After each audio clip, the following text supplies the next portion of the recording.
आइए जानते हैं आज के प्रमुख अंतर्राष्ट्रीय खबरों को। पहले एक नजर हेडलाइंस पर। एक दिए से भी पूजा की जा सकती है, 25 लाख दीपों वाले दीपोत्सव पर बोले अजय राय। यूपी में दीपावली की 2 दिन की छुट्टी, 31 अक्टूबर को और 1 नवंबर को अवकाश, लेकिन शर्तों के साथ। आखिर कनाडा ने ऐसा क्या कहा जो भारत में ट्रेंड होने लगे, अमित शाह। रेत के नीचे छिपे जिस सेंटर से ईरान ने दागी 2 बार हाइपरसोनिक मिसाइलें, इजराइल ने किया तबाह। गाजा के बेत लाहिया में इजरायली सेना की भीषण बमबारी, महिलाओं और बच्चों समेत 88 की मौत। रूस ने दागी परमाणु मिसाइलें, एक जमीन से दूसरी समंदर से। हमास और हिजबुल्लाह से भिड़े नेतन्याहू का क्या होगा भविष्य, इजराइल के सर्वे में सामने आई ये बड़ी बात। आरबीआई ने फिर मंगाई सोने की बड़ी खेप, धनतेरस पर ब्रिटेन से आया 102 ton gold. Kanguva editor Nishad Yusuf की मौत, फिल्म की रिलीज से पहले घर में मिली लाश। और विराट कोहली फिर कप्तान, आईपीएल 2025 का सबसे बड़ा धमाका कर सकती है आरसीबी। उत्तर प्रदेश में एक और योगी आदित्यनाथ सरकार गर्व के साथ सरयू तट पर 25 लाख दिए जलाकर दीपोत्सव मना रही है। वहीं दूसरी ओर कांग्रेस के प्रदेश अध्यक्ष अजय राय इस पर सवाल उठा रहे हैं। बुधवार को अजय राय ने दीपोत्सव में कहा है कि एक दिए से भी भगवान की आराधना की जा सकती है, ये श्रद्धा और आस्था का सवाल है।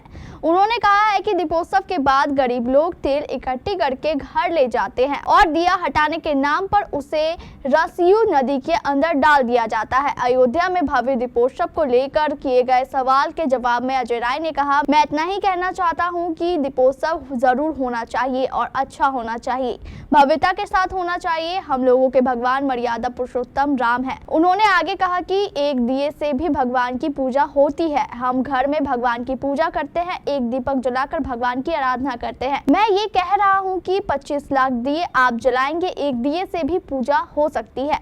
आस्था का प्रश्न है, श्रद्धा का प्रश्न है। उत्तर प्रदेश की योगी आदित्यनाथ सरकार ने 31 अक्टूबर 2024 से 1 नवंबर 2024 तक दीपावली का अवकाश घोषित किया है। सरकार ने 1 नवंबर 2024 को, जो दीपावली के अगले दिन है, सार्वजनिक अवकाश की घोषणा की है, लेकिन इस अवकाश के साथ एक शर्त भी रखी गई है। आदेश के अनुसार 1 नवंबर को छुट्टी तो होगी, लेकिन इसके बदले 9 नवंबर को सरकारी दफ्तर सामान्य दिनों की तरह खुले रहेंगे। प्रदेश सरकार के विभिन्न कार्यालय और माध्यमिक स्कूल 1 नवंबर को बंद रहेंगे। योगी सरकार के इस ऐलान के बाद कर्मचारियों की बल्ले बल्ले हो गई है, क्योंकि कई दफ्तर में शनिवार और रविवार की छुट्टी रहती है। इससे सीधे 4 दिन की छुट्टी का लुत्फ उठाने को मिलेगा। इस सब के बीच उत्तर प्रदेश पुलिस को 22 और आईपीएस अधिकारी मिल गए हैं। दीपावली से पूर्व पीपीएस संवर्ग के अधिकारियों को खुशखबरी मिली है, उनकी पदोन्नति आईपीएस संवर्ग में हो गई है। गृह मंत्रालय ने इसका आदेश जारी कर दिया है। पदोन्नत अधिकारियों में 2 दंपत्ति भी हैं। बुधवार को सोशल मीडिया प्लेटफॉर्म एक्स पर गृह मंत्री अमित शाह ट्रेंड करने लगे। मोटा भाई proud of you Amit Shah जैसे हैशटैग के साथ तमाम यूजर ट्वीट करने लगे। अपने ट्वीट में गृह मंत्री को शुक्रिया अदा कहने लगे। किसी ने लिखा, हमें आप पर गर्व है। किसी ने लिखा, थैंक यू मोटा भाई। किसी ने लिखा, मोटा भाई इंटरनेशनल हो गए हैं। यहाँ सबसे खास बात यह है कि शाह के ट्रेंड होने का सीधा कनेक्शन कनाडा से है, उसके एक मंत्री के बयान से है। भारत के वांटेड आतंकियों की लिस्ट में शुमार रहे हरदीप सिंह निज्जर की हत्या के मामले में कनाडा के प्रधानमंत्री जस्टिन ट्रूडो पहले ही बचकानी, बेतुकी और हवाई बातें कर चुके हैं, जिससे भारत कनाडा संबंध हद से ज्यादा बिगड़ चुके हैं। ट्रूडो अब तो कबूल भी कर चुके हैं कि उन्होंने बिना किसी सबूत के कनाडाई संसद में ये आरोप लगाया था कि निज्जर की हत्या के पीछे भारत के एजेंट का हाथ है। अब उनकी सरकार के एक मंत्री को बेतुकेपन में 4 कदम आगे बढ़ गए हैं। वो कनाडा में ट्रूडो सरकार के संरक्षण में पल रहे खालिस्तानी आतंकियों की हत्या के पीछे सीधे गृह मंत्री अमित शाह का नाम ले लिया है। ईरान के सेमनान प्रांत में मौजूद शाहदरौद स्पेस सेंटर या यूं कहे कि मिसाइल टेस्टिंग और प्रोडक्शन बेस की मुख्य इमारत इजराइल के एयर स्ट्राइक में खत्म हो चुकी है। ये वही सेंटर है जहां से अप्रैल और अक्टूबर में ईरान ने सैकड़ों मिसाइलें इजराइल की ओर दागी थी। इजरायली फाइटर जेट्स ने 2000 किलोमीटर की दूरी तय करके इस बेस को उड़ा दिया। सैटेलाइट तस्वीरों में शाहरौद सेंटर की बर्बाद मुख्य इमारत साफ साफ दिखाई दे रही है। इस महीने की शुरुआत में ही शाहरौद स्पेस सेंटर से करीब 200 मिसाइलों में इजराइल पर हमला किया गया था।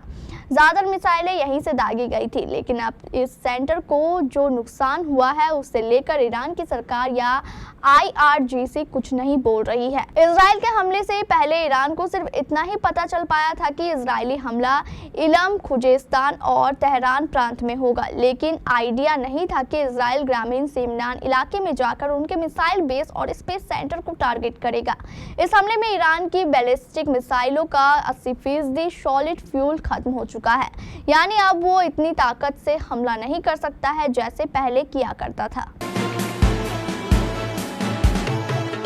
उत्तरी गाजा पट्टी में मंगलवार को इजराइल के 2 हवाई हमलों में कई महिलाओं तथा बच्चों समेत कम से कम 88 लोगों की मौत हो गई है। फिलिस्तीनी स्वास्थ्य अधिकारियों ने यह जानकारी दी है। स्थानीय अस्पताल के निदेशक ने बताया है कि एक तरफ लाशें हैं, दूसरी ओर गंभीर घायलों का इलाज नहीं किया जा रहा है, क्योंकि सप्ताहांत इजरायली बलों की छापेमारी के दौरान कई चिकित्सकों को हिरासत में ले लिया गया था।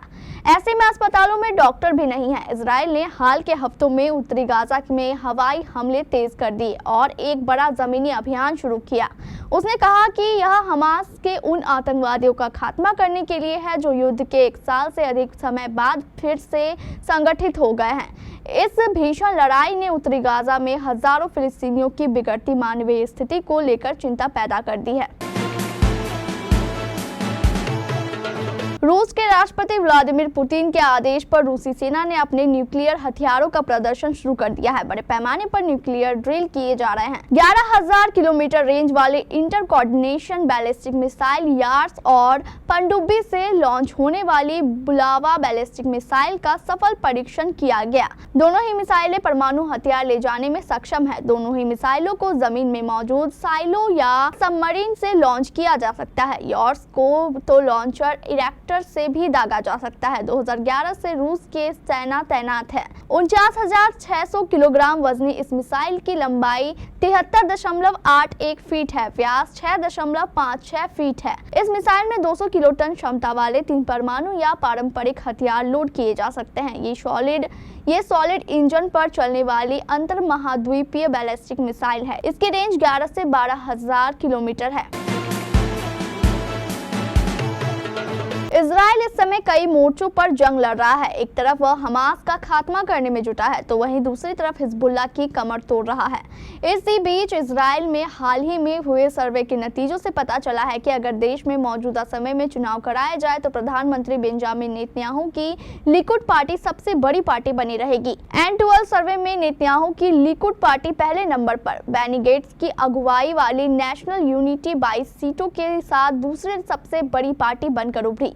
इसके अलावा येर लैपिड की येश एडिट तीसरे और इजराइल बेटेनू चौथे स्थान पर रही। हमास और इजराइल के बीच पिछले 1 महीने से जंग जारी है। ऐसे में इस जंग में दोनों में से कौन जीतेगा, इसके बारे में पूछने पर 51% ने इजराइल के जीतने की कही, जबकि 26% लोग इजराइल के जीतने की संभावना से इनकार कर रहे हैं। वहीं ईरान पर इजराइल के ताजा हमलों को लेकर भी 57% लोगों ने संतुष्टि जाहिर की, जबकि 32% ने इससे असंतोष जताया है।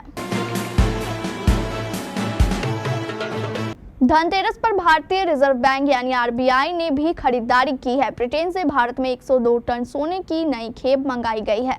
बैंक ऑफ इंडिया ने 102 टन सोना भारत के रिजर्व बैंक इंडिया के नाम ट्रांसफर किया है। इससे पहले RBI ने ब्रिटेन से मई में 100 टन सोना ब्रिटेन से मंगाया था।